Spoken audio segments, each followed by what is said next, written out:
disbelief.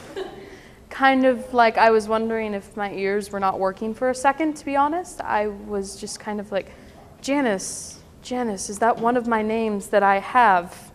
I expected them to call Shaniqua, I'll be honest.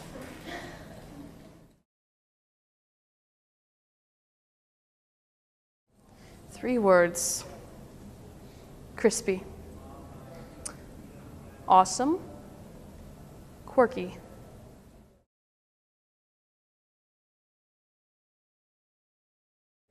Definitely all the people that come to Girls State. I talked about this in my speech, how we all have our own brand of awesome. Well, it was really getting to kind of connect with those brands of awesome and talk to people and, of course, dance party with these people. And it's through their support and kind of the love that we've all found for each other that I was able to actually get elected.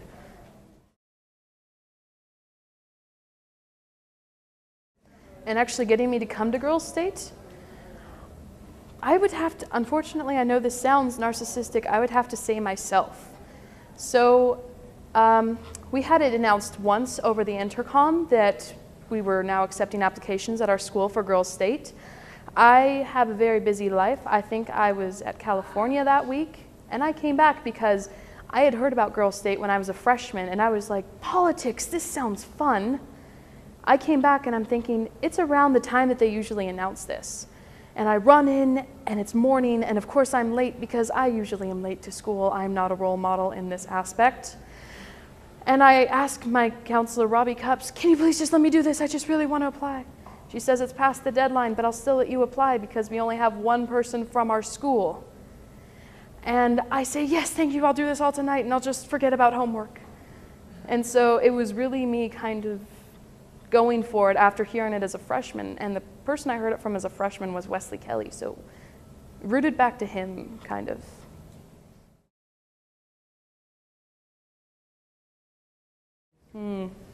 I think I would probably have to go with Doctor Who as far as being a companion, because you get to go everywhere as far as back in time and into time and into different space-time reality. It's awesome. And they speak in British accents, and I've always wanted that.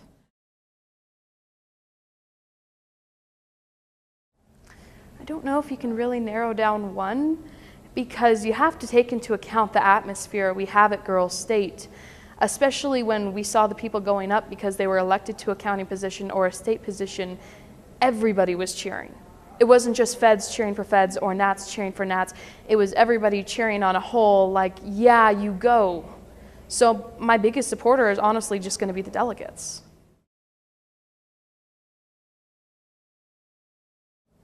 I don't know. I didn't want to run for anything when I came here. I actually got here late, so I was kind of freaking out trying to get to my room. I was late to my first city meeting, and it was kind of like, who wants to run for mayor? Okay, I'll do that. And so every opportunity I've had to kind of run for something, I just kind of go for it. And I went for governor really after I got vice chair, because it's like, yay, I made these people laugh. Maybe they'll like me enough to let me continue on and represent them.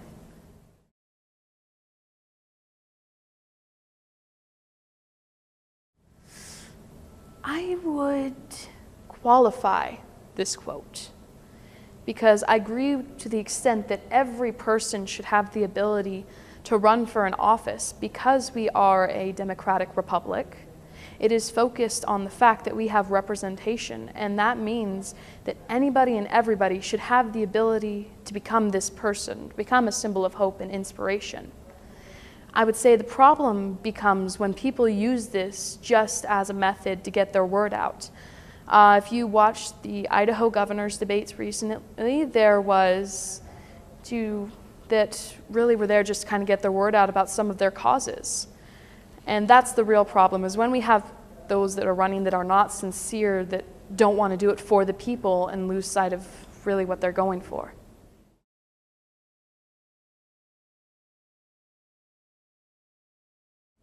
Because I like to have an open mind.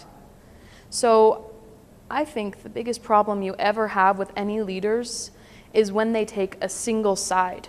When they see only their point and refuse to acknowledge, even, give any sense of validness to the other side.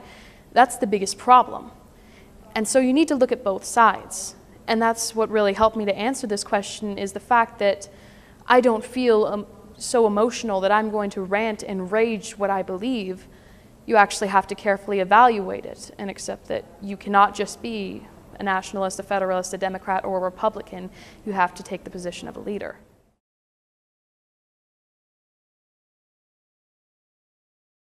I would say that it's not just our generation, it's not just me. Anybody in the world can become open-minded if they just kind of let go of the fact that the stubbornness that I have to win. The I have to win mentality really is what kind of corrodes the republic.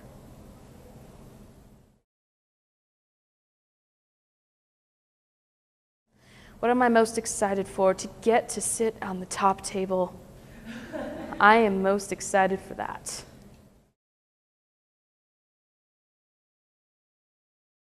My biggest fear of being governor, that I would let down the people that elected me, that I would not hold to the ideals that they expect me to hold to, that I would not meet the expectations they had when they checked my name on the ballot.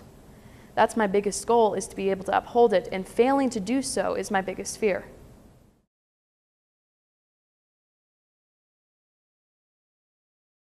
I'll try to represent this generation as best I can, because that's really what the governor for this year is for. They're supposed to be representative of last year.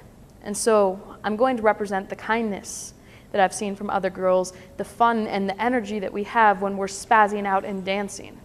That's how I plan to uphold it.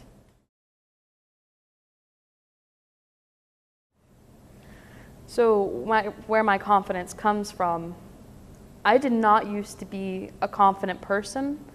I didn't want to speak in front of anybody. I didn't want to be in pictures. I didn't want anyone to look at me. And this is because I was teased horribly for my weight. I was always much larger than other girls, and I got teased and berated a lot for it. In grade school, I would get kind of fat-shaming comments from my teachers even. And one day I decided, I don't care. Maybe they don't understand the fact that I've tried to lose weight. They don't understand all that I've done. But I just don't care what they have to say anymore, because my own opinion of myself is much more important than what anybody else thinks about me. And I gain my confidence because I am happy that I'm here and that I'm actually acting like myself.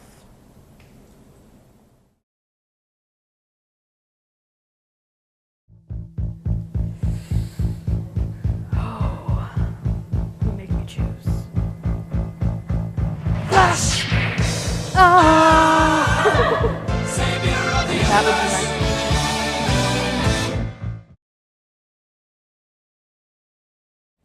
Oh Lord, you have no idea how many times people ask me this question, and I still have to give them the answer, I haven't decided yet.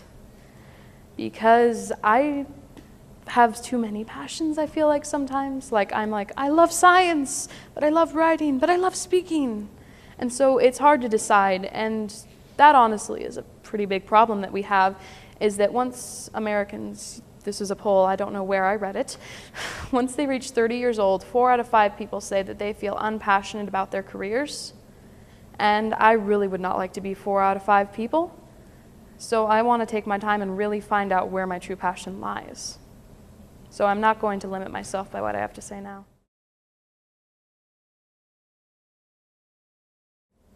Will affect my future. I think that it'll really, the biggest change that I've seen is that I've become a lot more open, even just since coming this year. I usually don't dance in front of everybody. I will dance at home in my room, shaking it out to timber.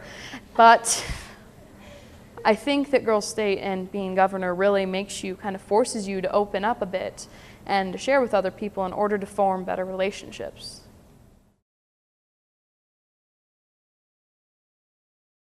Important lessons I have learned: don't fake it.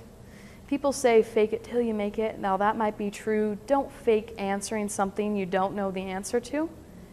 If you're going to run for something, you have to be honest and open about what you do and don't know.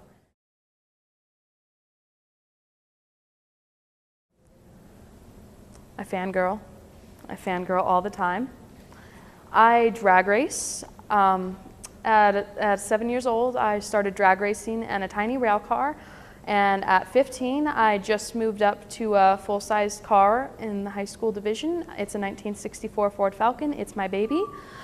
I do Business Professionals of America. This year, I was elected Idaho State BPA president, which is pretty cool. I got to travel to nationals in Indianapolis. It was rather enjoyable. I do debate and speech. I've done it for 3 years. My freshman year, I had a senior partner, and we got third in public forum at state. And this year I've done Lincoln Douglas, and I got third at state in the A division this time. We used to be at the B division in a smaller thing.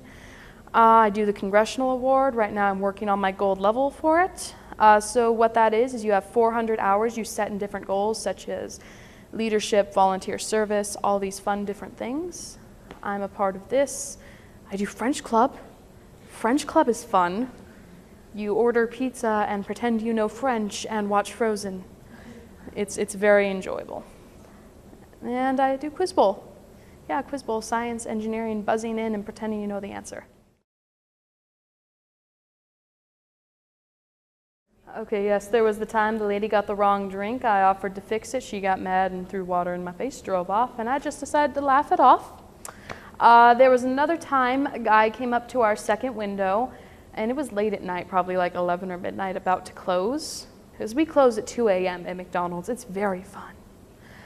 And he just came up to the second window and starts yelling, freaking out, asking where his chicken nuggets are. He hasn't gone through our speaker system, anything like that. We locked the window on him. Kind of scared us. We had a teenage boy drive through, order a cone, take it, stick it on his forehead, and scream, "I'm a unicorn." There was a very kind of unpleasant one for me where a guy ordered a large Coke.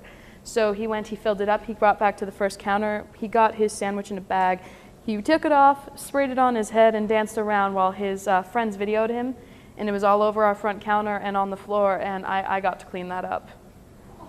So McDonald's is not fun. It's a job, though.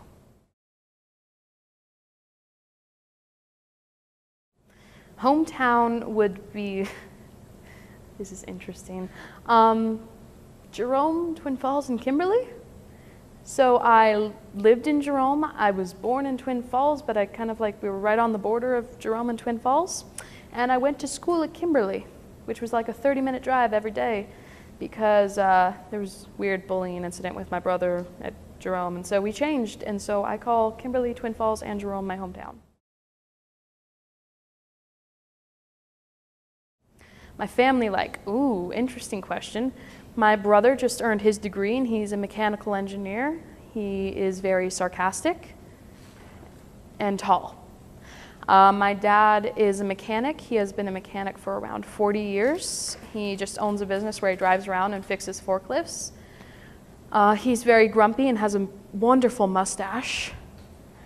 My mom is a hairdresser. She has been a cosmetologist for 34 years. She's had numerous jobs. She's been a director of cosmetology school. She's a hairdresser at JCPenney's right now, owned her own salon at different points in time, and she's very nice and empathetic.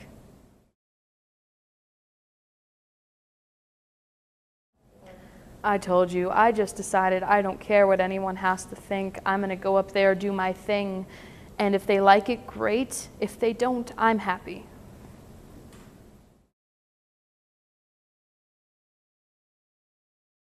Just in general, everyone telling me I can't. Telling you, you can't do this. Like, the biggest thing I've ever had with the word can't is that telling me I can't do something makes me want to do it even more. For instance, when I was trying to run for a state office in Business Professionals of America, I had come to a new school. We had a chapter total of 2 people. And my advisor had never done anything like that with trying to get you to run for a state office.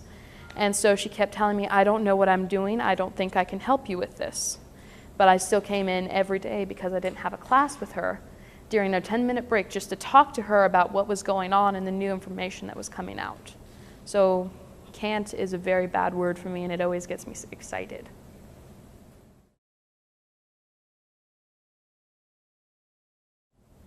I'm going to go with the theme, be yourself, because if you're not yourself, then it's not fun.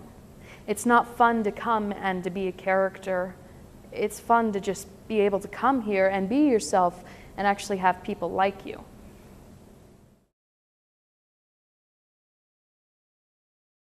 Right, the introvert problem.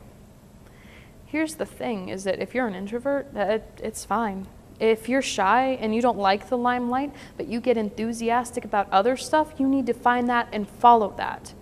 The thing is that if you have a passion, if you get something that makes you feel goofy and enthusiastic, you need to go after that.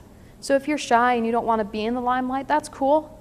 Find something else that you would like to do. Be a councilwoman or secretary or something along these lines.